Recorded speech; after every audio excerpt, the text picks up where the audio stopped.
享乐鲜农生技公司长期投入微生物自然农化碳汇技术甲研究，为原乡那玛夏提供肥培管理甲栽种技术，协助土壤快速检测服务，并辅助导入微生物自然农化，降低农民肥料成本，提高农产销售价值甲管道。日前更协助将那玛夏出产的水蜜桃行销到全台各地。享乐鲜农更将销售经验提出50%，作为回馈基金，捐予那玛夏国中。这次享乐鲜农起了这个头我们提出了就是说，当时候我们这个销售水蜜桃的盈余然后部分提出来做这个捐款那我们当时候基于这件事情呢，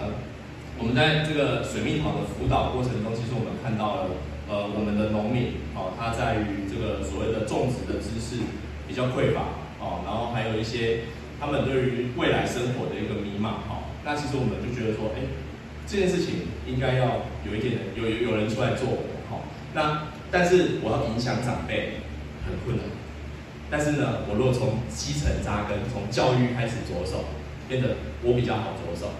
那从教育着手的情况下，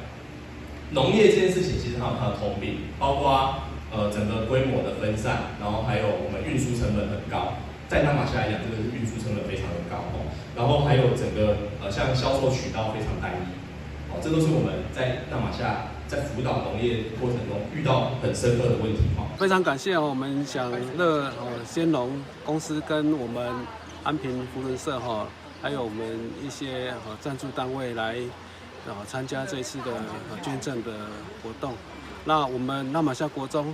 会将社会给予的各界的资源充分运用在学生的学习上面。那我们国中有规划一系列的校定特色课程从7年级开始的生态3年教育，8年级的2西溯溪，还有9年级的左虎山的成年礼活动。那我们另外还有规划社团多元的社团学习。这次活动，享乐鲜农生技也携手台南安平福伦社、永庆不动产基美加盟店、